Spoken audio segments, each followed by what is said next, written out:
आज मैं आपको स्त्री प्रत्यय पढ़ाने जा रहा हूँ। अथ स्त्री प्रत्यया। अब मैं स्त्री प्रत्यय स्टार्ट करने जा रहा हूँ, इसीलिए लिखा हुआ है अथ माने अब। अथ माने नाउ होता है अंग्रेजी में। अथ जो देखते हैं आप संस्कृत में जहाँ भी देखेंगे उसका मतलब हुआ now. Now I am starting स्त्री प्रत्यय। ये स्त्री प्रत्यय क्या है? इसका पहला सूत्र है स्त्रियाम 4-1-3, यानी पाणिनि के अष्टाध्यायी के चौथे अध्याय के प्रथम पाद का तीसरा सूत्र है स्त्रियां। यह अधिकार सूत्र है। कोई आपसे पूछेगा तो कह सकते हैं यह अधिकार सूत्र है। सूत्र कई प्रकार के होते हैं, यह अधिकार सूत्र है। संज्ञा च परिभाषा च विधिर नियमेव च अतिदेशु अधिकारश्च षड्विधम सूत्रम प्रोच्यते। ये 6 प्रकार के सूत्र होते हैं: संज्ञा सूत्र, परिभाषा सूत्र, विधि सूत्र, नियम सूत्र, अतिदेश सूत्र और अधिकार सूत्र। तो अधिकार सूत्र है। अब इसका आगे के सूत्रों में अधिकार है। कहीं भी देखिएगा, जैसे कारक भी पढ़ते हैं तो उसमें कारके का अधिकार होता है। आगे जितने सूत्र होंगे, कर्मणि द्वितीया, करणे तृतीया, उसमें उसका अधिकार आता है आगे के सूत्रों में। तो इसका समर्था नाम प्रथमाद व यहाँ तक 3-4-1-82 तक इसका अधिकार है। इस सूत्र का अधिकार है। यह अधिकार सूत्र है। यानी यहाँ तक जो भी सूत्र होंगे उसमें इस सूत्र स्त्रियाम का अन्वय हो जाता है। अधिकार का मतलब होता है जब भी कोई व्याख्या करने आप जाएंगे अगले सूत्र की, तो उसमें इसको जोड़ लेंगे, उसके अन्वय में, उसके अर्थ में इस सूत्र के अर्थ का समावेश हो जाता है। यही अधिकार का मतलब है। जैसे अभी अभी हम बताने जा रहे हैं अजाद्यतष्टा, यह अधिकार सूत्र है, आप देख लिए। अब इसमें एक और है यहाँ प्रतिपदिकात। इस सूत्र से प्रातिपदिकात शब्द की अनुवृत्ति होती है। आप पढ़ाए हैं कि धातु और प्रातिपदिक, क्रिया के मूल को धातु कहते हैं और शब्द के मूल को प्रातिपदिक कहते हैं। तो अजाद्यतष्टाप जब इसकी व्याख्या हम करेंगे तो इसमें इसको ले लेंगे। तो आजादी नाम, आजादी कहते हैं आजादी नाम, और यहाँ देख रहे हैं आजादी अत है, अतस्टाप, आजादी अतस्टाप। तो आजादी नाम अकारांतस्य, केवल आजादी नहीं है, अकारांतस्य च वाच्यम। आजादी और अकारांत के जो वाच्य हैं, आजादी नाम अकारांतस्य च वाच्यम यत् स्त्रीत्वम तत्र द्योते टाप स्यात्। ये इसकी संस्कृत व्याख्या हुई। मैं आपको हिंदी में बता दूंगा कि आजादी नाम से और अकारांत प्रातिपदिकों से के वाच्य जो स्त्रीत्व बोधक शब्द हैं उनसे टाप प्रत्यय होते हैं। उनसे स्त्रीलिंग बनाने में, स्त्रीत्व बनाने में उनसे टाप प्रत्यय होते हैं। आजादी गण में बहुत सारे शब्द पढ़े गए हैं, वो जैसे कि आपको देखना होगा तो अजा है, ये आजादी गण में पठित है। अश्वा है, एरका है, आप देखेंगे चटका है, ये मूसका है या मूसिका है, ये बाला है, वत्सा है। ये सब आजादी गण में पठित शब्द हैं। कोकिला है, ये आजादी गण में पठित शब्द सब हैं। ये सब और इसके अलावे दिया कि अकारांत। देखा कि मैंने अजाद्यतष्टाप लिख दिया, वो तो मैंने उसका संस्कृत जो वर्षन में पढ़ते हैं उनके लिए था। अब मैं जैसे पोस्ट ग्रेजुएट में, चूँकि यूनिवर्सिटी में पढ़ाना पड़ता है, तो वहाँ या कॉलेज के छात्रों के लिए आज थोड़ा व्याख्या तो करनी ही पड़ेगी। और मैट्रिक के छात्र जो होंगे वो केवल साधारण रूप से समझ लेंगे, उदाहरण तो उनके लिए ज़रूरी है तो वो भी समझ लेंगे, लेकिन व्याख्या मैं कर दूँ। चूँकि ऊपर के क्लास के छात्र कैसे इसकी व्याख्या लिखें, तो लिखेंगे कि अब पहले मैं बता दिया कि स्त्रियां का इसमें अधिकार है। अब उस सब बातों को लिखना जरूरी नहीं है। अब सीधे हम इसकी व्याख्या करने जा रहे हैं कि आजादी गण में पठित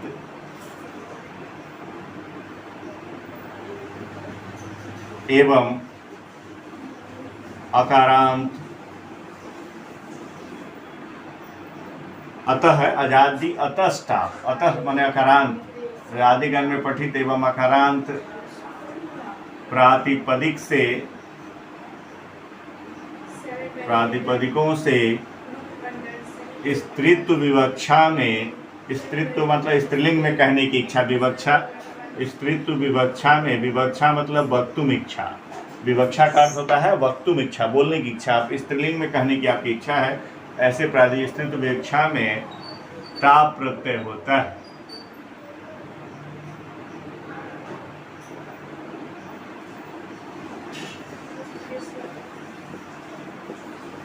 टाप में ट और प, ट एवं प की इत संज्ञा एवं लोप हो जाता है।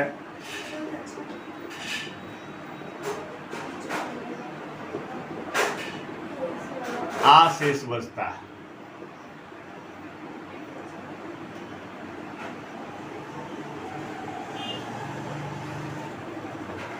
ये आपको इतना मैंने लिखा, इतनी इसकी व्याख्या हुई है ना। अब जितने भी पहले आजादी गण के पठित शब्द थे उनके आप लगा लीजिए। जैसे एक दो मैं यहाँ लिख देता हूँ, जैसे अज जोड़ टाप, टाप में बचा आ, यहाँ मात्रात्मक है, लेकिन अज जोड़ आ आप कभी नहीं लिखेंगे। जब भी प्रत्यय पूछेगा तो अज जोड़ टाप ही लिखेंगे, ये नहीं कि अज जोड़ आ आजा कर दिए। अज जोड़ टाप अजा। अब उसी तरह से आप कर देंगे मूषक जोड़ टाप मूषिका,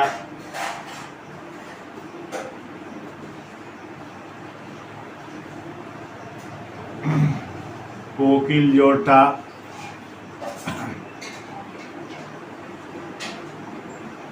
कोकिला,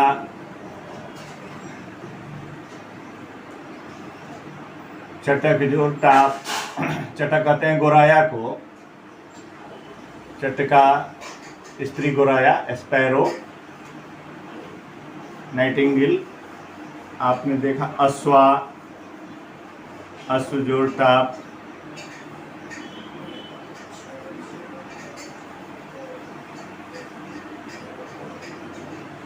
वत्सा, वत्स जोड़ टाप, एर का। इस तरह से आपने देखा ये आजादी गण के शब्द हैं, इनसे आपको टाप प्रत्यय होता है। और इसके बाद बच गया अकारांत प्रातिपदिक। अकारांत माने जिस प्रातिपदिक के अंत में अ दिखाई पड़े, आप उन सभी से टाप लगा लीजिए स्त्रीलिंग बनाने में, वहाँ कोई दिक्कत नहीं होगी। अकारांत से, अकारांत प्रातिपदिक, प्रातिपदिकों से टाप। यहाँ पर वो आजादी गण में था, ये अकारांत प्रातिपदिक जिस शब्द के अंत में अ हो, देख रहे हैं आप।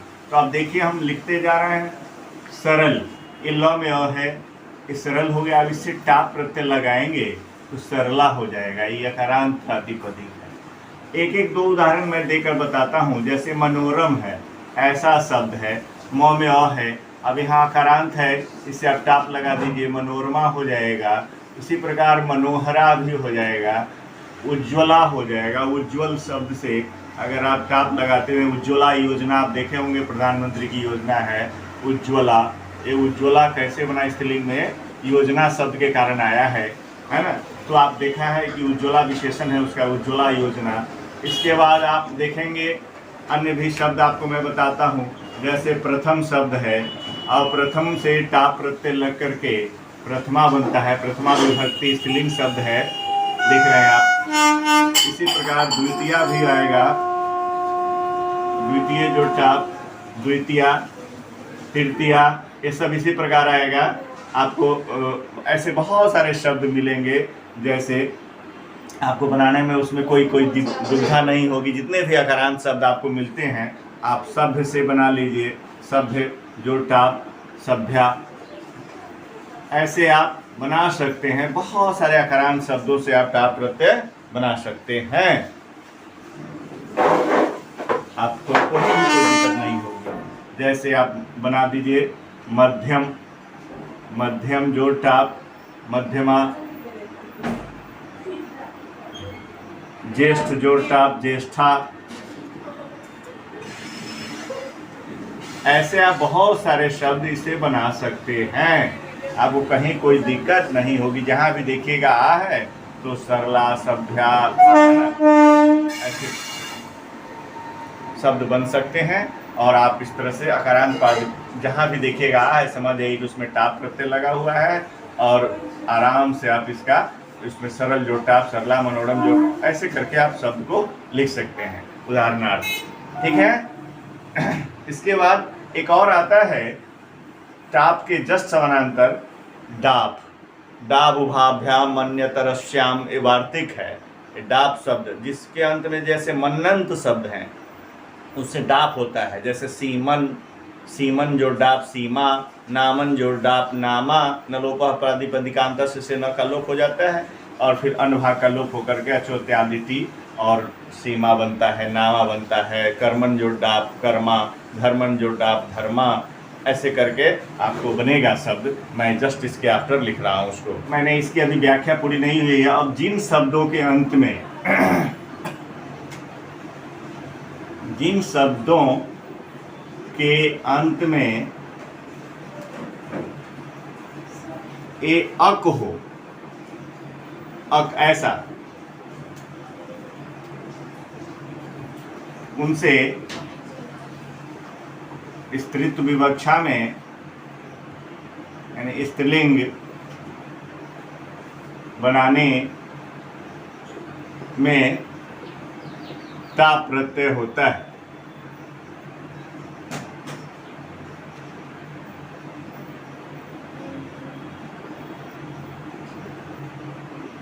अब अक कैसे बनता है, जैसे आप देखिएगा कारक, एक उदाहरण हम दे रहे हैं, क्री जोर नबुल। ये नबुल त्रिचौ कर्ता अर्थ में होता है। नबुल में इस ऊ शेष बचता है, न और ल का लोप हो जाता है, तो क्री जोर बू बचा, ऐसी स्थिति आई। फिर ए बू का अक आदेश हो जाता है। ये जो बू देख रहे हैं इसका युवो रणको एक सूत्र है, ई और य का और बू का अक आदेश हो जाता है, इसका ऊ का अक आदेश है ना, तो ये बन जाता है क्री और री की वृद्धि होती है, क्री जोर अक। फिर इसके बाद कार जोर अक, अतो गुने से पररूप होकर के कारक बन जाता है। अब इसके अंत में अक आ गया, देख रहे हैं आप, है ना। तो ये अक आया, ऐसे शब्दों से कहा कि अक हो, जिस शब्दों के अंत में अक हो, अक आ गया, कारक ए अक आ गया। अब इनसे टाप होगा। अब इस शब्द से जब टाप लगेगा तो एक सूत्र है, बाद में प्रत्यस्थ आ का ई हो जाता है। इसमें जितना भी देख रहे हैं ये आप टाप में जो आप है उसका ई हो जाएगा, यही कह रहा है। टाप में जो आ लगा, ये प्रत्यस्थ जो यहाँ अक जो है इसका ये सूत्र है, इसी सूत्र से आ का ई होता है। इसलिए जितने भी देखेंगे अक वाला शब्द आएगा हम बताएंगे, उसमें जो बीच में वर्ण होगा, जैसे र है, र में अ लगा हुआ है, इसका जो अक है ये कहाँ चला गया है, र में। तो यही अ जो है, र में जो अ देख रहे हैं वो अ का क्या होगा, अ का ई हो जाएगा, यानी हर्षिकार हो जाएगा। ऐसा देखिएगा जहां भी यहाँ पर होगा, वो जितने भी उदाहरण हम बताएंगे उसमें, जैसे कि अभी आपको मैं यहाँ ले चलता हूँ एक उदाहरण दे करके, कारक जोर टाप। अभी बनाइएगा तो बनाइएगा कारिका। कारिका कैसे बन गया, यही र में जो अ है अक भाग का, इसी सूत्र से आत इत से आ का ई हो, अ का अत मतलब है ना, ये अत का ई हो जाता है, प्रत्यस्थात अत इत से आत, ऐसे होता है। तो अ जो है उसका ई हो जाता है, यही र में अ लगा हुआ है, कारिका बनता है। और इसके अन्य सारे उदाहरण मैं आपको अभी देता हूं। यहाँ समझ गए कि इस र में जितने भी बीच वाले वर्ण में जो र रहेगा वो नबुल वाला रहता है, या कहीं से भी अगर किसी और प्रत्यय से आया हुआ है तो उसका जो रहता है उसका ई आदेश हो जाता है, अ का ई आदेश। यह आपको जानना है, समझे। तो आप अब इसी प्रकार से आप बहुत सारे उदाहरण बना सकते हैं। धारक ध्री धातु से बना हुआ शब्द है, इसे टाप लगाएंगे तो धारिका बनेगा, धारण करने वाली। धारक, देखते हैं नोट पर लिखा रहता है मैं धारक को 100 रुपया अदा करने का वचन देता हूँ। तो धारक में नबुल है, ध्रिज और नबुल है ना, और धारिका में हो जाएगा टाप, धारक, लेकिन उसका लिखेंगे धारक जो टाप धारिका, चूंकि प्रातिपदिक से लगता है ना, ऐसा। उसके बाद चलिए नायिका, नायक जोड़ टाप, टाप अब ऐसे कर देते हैं, नायिका हो गया। य में जो अ है उसी का ई हो जा रहा है, आप समझ रहे हैं। आप यहाँ जो अ है उसी का ई हो जाता है, र में जो अ है यहाँ जो र में है। गायक, यहाँ य में जो अ है उसी का ई हो जाता है, गायक जो टाप, गायिका। धावक जो टाप, धाविका। इसी प्रकार यहाँ लिख देते हैं पाठक जो टाप, पाठिका, पाठिका। लेखक जो टाप, लिख धातु से बना है, लेखक जो टाप, लेखिका। पचाने वाली रसोईया, पाचक जो टाप, पाचक कहते हैं पच धातु से नबुल प्रत्यय करके बनता है पाचक, उसका अर्थ हुआ पुरुष रसोईया, स्त्री रसोईया पाचिका हो जाएगी, पाचिका। तो इस तरह से नायिका, गायिका, लेखिका, धाविका, गाड़िका, है ना, इस तरह से बहुत सारे शब्द आप बना सकते हैं। धाविका, गायिका, नायिका, गाड़िका, धारिका, लेखिका, पाठिका, श्राविका, सुनाने वाली, श्रावक सुनने वाला, है ना। इस तरह से बहुत सारे शब्द आप बनाएंगे और उसमें आप ऐसा बीच के अ का ई हो जाता है, जहां भी अक है उसी अ का ई हो जाता है, जो नबुल प्रत्यय से बने हुए शब्द हैं, आपने देखा इसमें। और इस प्रकार मैंने ये टाप प्रत्यय का पूरा प्रकरण से बहुत सारे ऐसे उदाहरण मिलेंगे, आप उसको बना सकते हैं। ठीक है, मैंने कुछ जोड़ दिया है, शोषक जो टाप, शोषिका, शोषण करने वाली। रक्षक जो टाप, रक्षिका, रक्षण करने वाली। पोषक जो टाप, पोषिका, पोषण करने वाली। इस प्रकार आप एक टाप प्रत्यय जो किसी भी वर्ग के छात्रों के लिए अपने अपने ढंग से जिनको जितनी आवश्यकता होगी इसमें से वो अपने अंदर ले लेंगे। मैं एक कंप्लीट वीडियो बनाने का प्रयास करता हूँ कि एक टाप प्रत्यय क्या है। इसके बाद डाप, चाप, तो छोटा सा वार्तिक है, उसको मैं सूर्यात देवतायाम चाप वाच्य। सूर्य शब्द से देवता अर्थ में चाप प्रत्यय होता है। सूर्य शब्द से क्या होता है, चाप प्रत्यय लगता है, चाप। तो देवता अर्थ में देवतायाम, देवता, सूर्यात देवतायाम चाप वाच्य है, ऐसा आया है, एक वार्तिक है, वार्तिक है ना। तो सूर्य से आप चाप बना दीजिएगा, सूर्या बनेगा, सूर्य जोड़ चाप, सूर्या। सूर्यात देवतायाम चाप वाच्य है, ये सूर्य की दैवी स्त्री हो गई।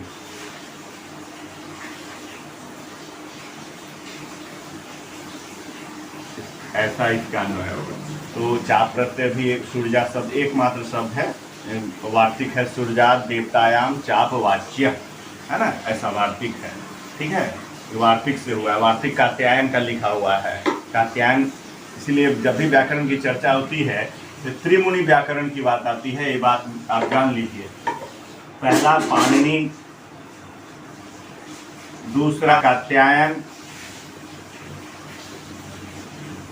इन्होंने वार्तिक की रचना की, इन्होंने सूत्र अष्टाध्यायी लिखा और पतंजलि ने महाभाष्य लिखा। ये तीन मुनि व्याकरण के जाने जाते हैं, इनको कहते हैं त्रिमुनि व्याकरण। इसीलिए व्याकरण को कहा जाता है त्रिमुनि व्याकरणम, है ना। जब भी व्याकरण की बात होती है तो त्रिमुनि एक साथ आ जाते हैं, त्रिमुनि व्याकरणम के 1, 2, 3। ठीक है, आज मैं इतना ही बातों के साथ मैं अपनी वाणी को विराम देता हूँ। आप सभी दर्शकों को, आप सभी छात्रों को धन्यवाद मेरी ओर से, आप इसे लाभ उठाएं।